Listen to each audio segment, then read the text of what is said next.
नमस्कार साथियों, मैं विकास आप सभी का स्वागत और अभिनंदन करता हूं इम्पेटस नर्सिंग क्लासेस में। और आज हम साइकेट्रिक की दुनिया में पढ़ने वाले हैं कुछ नया। और साइकेट्रिक की दुनिया में साइकेट्रिक को पढ़ने के लिए उससे पहले हमें थोड़ा साइकोलॉजी के बारे में पता होना चाहिए। तो उन साइकोलॉजिकल कुछ टर्म्स के बारे में मैं डिस्कशन करूँगा आज की क्लास में। और जब आपको ये टर्म्स समझ में आ जाएगी तो यकीन मानिएगा कि साइकेट्रिक का लगभग 30% पोर्शन जो है वो आप समझ पाएंगे। मतलब समझ ही नहीं पाएंगे, 30% पोर्शन जो है आप यकीनन याद कर पाएंगे। ये अपनी गारंटी है साहब। ठीक है, तो आइएगा शुरू करते हैं कुछ इस तरीके की जर्नी से कि हमें जब हम पढ़े साइकेट्रिक तो हमें एहसास भी ना हो कि इतना ईजी सब्जेक्ट था ये। इस तरीके की कुछ टर्म्स जो हमें बार बार क्या करती है परेशान, उन टर्म्स के बारे में मैं डिस्कशन करूँगा। सबसे पहले साथियों हम आज जो डिस्कशन करेंगे वो मैं आप लोगों को बता दूं कि मैं डिस्कशन करने वाला हूं आपको पढ़ाने से पहले इस सब्जेक्ट के बारे में थोड़ा सा। जैसे आप सभी साथी जानते हैं साइकोलॉजी, क्या बोल रहा हूं साथियों, साइकोलॉजी। साइकोलॉजी का एग्जैक्ट मीनिंग अगर आप देखें तो क्या होता है और किस तरीके से ये साइकोलॉजी जो है वो हम पढ़ते हैं।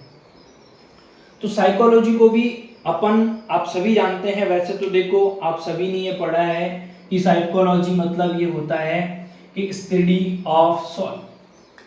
क्या कर लो, सोल जो है, आत्मा जो है, उस आत्मा की स्टडी करना साइकोलॉजी कहलाता है। पर अगर हम इसको दो भागों में तोड़ दें तो ज़्यादा आसान होगा हमारे लिए इसे पढ़ पाना। एक वर्ड जिसे हम क्या कहते हैं साथियों, फिर जिसे हम साइकी कहेंगे, और दूसरा वर्ड जिसे हम क्या कहेंगे, लॉजी कहेंगे। साइकी वर्ड जो है वो साइकी वर्ड इस बात को डिनोट करता है कि आप क्या है, साइकी मतलब साइकोलॉजी, और साइकोलॉजी का मतलब हम कहते हैं सोल। साइकोलॉजी का मतलब हम कहते हैं, क्या कह सकते हैं, माइंड। यस, बिल्कुल सर। और लॉजी का मतलब होता है, आप सभी साथी इस बात से तो बहुत अच्छे से ज्ञात हैं कि स्टडी ऑफ। क्या मतलब होता है, स्टडी ऑफ। तो साइकोलॉजी का जनरल मीनिंग आप साथियों को पता होना चाहिए कि स्टडी ऑफ सोल या स्टडी ऑफ माइंड क्या कहलाता है, आपका साइकोलॉजी कहलाता है। डेफिनेशन लिखनी हो तो कैसे लिखें कि मेडिकल साइंस की वो ब्रांच है, it is a branch of medical science in which deal with the किसके बारे में डील किया जाता है, स्टडी ऑफ ह्यूमन माइंड। क्या बोल सकते हैं साथियों, देखो मैं डेफिनेशन लिख दूं कि किसकी स्टडी करी जानी हो, स्टडी ऑफ ह्यूमन माइंड, के इंसान के दिमाग की स्टडी करना, इंसान के बिहेवियर की स्टडी करना और इंसान की सोल की स्टडी करना। That is the psychology. क्या होती है साथियों, ये साइकोलॉजी होती है। अरे यस और नो, वेरी गुड। तो ये बात आप लोगों को साइकोलॉजी के रिगार्डिंग जो है वो ध्यान रखकर चलनी है। क्लियर बात है क्या, अरे यस और नो, वेरी। अब देखिएगा, चलिएगा, तो ये छोटी सी बात मैंने बतानी थी। अब मैं कुछ टर्म्स के बारे में आप साथियों से बात कर रहा हूं और उन टर्म्स को बड़ा ध्यान से सुनिएगा। जब आप ये टर्म्स सुन लेंगे ना तो यकीन मानिएगा कुछ हद तक ही नहीं, मैंने कहा 30% तक साइकेट्रिक बिल्कुल क्लियर हो जाएगी साहब, बिल्कुल। आइए अब देखिएगा, मैंने कहा स्टडी ऑफ माइंड। एक तरफ मैं लिख रहा हूं क्या, माइंड, माइंड क्या है, और दूसरी तरफ मैं पूछना चाहता हूं कि ब्रेन क्या है। अब बताइए, अगर इसमें जो जवाब दे रहा है यकीन मानिएगा वो बंदा बड़ा टैलेंटेड है साहब। क्या है माइंड और क्या है ब्रेन, बताइएगा। माइंड के बारे में मैं थोड़ा सा बता दूं कि ये क्या होता है, परसेप्शन थॉट होता है। थोड़ा सा मैं बता दूं, अगर अब आपको समझ आ जाए तो ये क्या होता है साथियों, परसेप्शन थॉट होता है माइंड। जबकि ये परसेप्शन थॉट नहीं होता तो ये कैसा थॉट होता है, ये न्यूरॉन्स का पार्ट है। ब्रेन को कह रहा हूं मैं, ये न्यूरॉन है, ये कह रहा हूं मैं, न्यूरॉन कह रहा हूं इसे। क्या कह रहा हूं साथियों, न्यूरॉन कह रहा हूं। अब मुझे बताइएगा, देखिए कुछ, चलो ध्यान दें, स्पेशल तरीके से ध्यान दें कि माइंड, आपने सुना होगा कि उस इंसान का माइंड बड़ा शार्प है, बहुत तेज चलता है, बहुत फास्ट एक्ट करता है। यस और नो, वेरी गुड। उसके माइंड में सोचने समझने की कैपेसिटी है। उसके माइंड को आप कभी देख नहीं सकते हैं, जबकि ब्रेन को देख सकते हैं। जबकि ब्रेन जो है वो फिजियोलॉजिकल कंडीशन नहीं, ब्रेन तो एक स्ट्रक्चर है। ब्रेन तो एक स्ट्रक्चर है। देखिएगा माइंड क्या है, तो माइंड जो है साथियों, माइंड एक तरीके की साइकोलॉजी है। क्या है? साइकोलॉजी। माइंड में आप माइंड के फंक्शन, और फंक्शन का मतलब फिजियोलॉजी, फंक्शन का मतलब फिजियोलॉजी, सिंपल सी बात है। तो माइंड क्या है? फंक्शनिंग कंडीशन है ना, फंक्शनिंग है। ये नॉट विजिबल है, इसे आप देख नहीं सकते हैं कि कैसे फंक्शन चल रहा है। देखो इधर देखो, ये साइकोलॉजिकल है, ये न्यूरोलॉजिकल है। नर्वस सिस्टम की तो बात हो रही है, न्यूरोलॉजी है। ये फंक्शनल है, ये एनाटॉमिकल है साहब, एनाटॉमिकल स्ट्रक्चर है ना ब्रेन की। अरे यस और नो, इस तरीके से यही तो ब्रेन था। बताओ भैया, अरे यस और नो, बिल्कुल यही था ना, बिल्कुल है। तो ये तो स्ट्रक्चर है, पर इसमें जो फंक्शन चल रहे हैं दैट इज द माइंड। आप बाहर से इसे विजिबल नहीं है, जबकि ये स्ट्रक्चर है, विजिबल है। इसके अंदर फंक्शन दिख रहे हैं, ये क्या है? एनाटॉमिकल है, तो आपको पता है विजिबल है। और ध्यान दो, देखो और ध्यान दो, और क्या हो सकता है? और क्या कह सकते हैं कि माइंड जो है वो, माइंड किसका पार्ट है? तो मैंने मेंशन करा कि ये साइकोलॉजी का पार्ट है। ब्रेन जो है वो किसका पार्ट है? तो मैं कह सकता हूं न्यूरोलॉजी या नर्वस सिस्टम का पार्ट है। पहली बात और मेंशन करें, ये फंक्शनल पार्ट है, ये एनाटॉमिकल पार्ट है, ये नॉट विजिबल पार्ट है, ये विजिबल पार्ट है। ये जो है ये जो है माइंड जो है, आप माइंड से क्या करते हैं? सोचते हैं, थॉट, थिंक, ये ऑल ओवर एक्टिविटी जो है ना, ये कंट्रोल करता है ये माइंड। ब्रेन तो एक स्ट्रक्चर है साहब, ब्रेन का वजन है, ब्रेन का क्या है? वेट है। पर माइंड का जो वेट है वो मेजर करना पॉसिबल नहीं है। हाँ या नहीं? अरे यस और नो। ब्रेन का वजन जो है वो वजन होता है, और इसका वजन नहीं होता। मैं उम्मीद कर रहा हूं, मैं समझ पा रहा हूं कि आप माइंड और ब्रेन को जो है अच्छे से समझ गए होंगे। और अगर आपसे कहूं, मैं थोड़ी सी और एक टिपिकल सी बात करूं कि ये स्कल के अंदर का पार्ट है। अगर माइंड की बात करूं तो ये क्या है? स्कल के अंदर। सब ये भी स्कल का ही है, बिल्कुल ये भी स्कल का ही है, लिख दिया है ना। दोनों ही स्कल के अंदर के पार्ट हैं। पर ये जो है वो कैसा पार्ट है? Abstract component of nervous system. क्या है साथियों? देखो ध्यान देना मेरी बात। Abstract component of nervous system. Abstract का मतलब है कि ये है तो शरीर पर दिखता नहीं है, और ये concrete part of nervous system. ये क्या है साथियों? Concrete part of nervous system. कि ये जो है वो हमें आसानी से विजुअलाइज है। क्या है साथियों? विजुअलाइज। उम्मीद करता हूं कि आपका जो माइंड है और आपका जो ब्रेन है, वो दोनों की दोनों सिचुएशन आप साथियों को अब तक समझ आ गई हो। आशा करता हूं मैं इस बात की। चलिए अभी जब आप इतनी बात समझ चुके हैं तो कुछ और इंपॉर्टेंट डिस्कशन की तरफ हम चलते हैं, जो हमें और कुछ नई टर्मिनोलॉजी के बारे में बताए। चलिए देखिएगा, टर्मिनोलॉजी ही है कहें तो, पर बड़ी इंपॉर्टेंट सी बातें हैं साहब, बड़ी इंपॉर्टेंट है। चलिएगा साथ आगे चलते हैं। अब देखिए अपन कुछ और बात करें। चलो नेक्स्ट हम बात करते हैं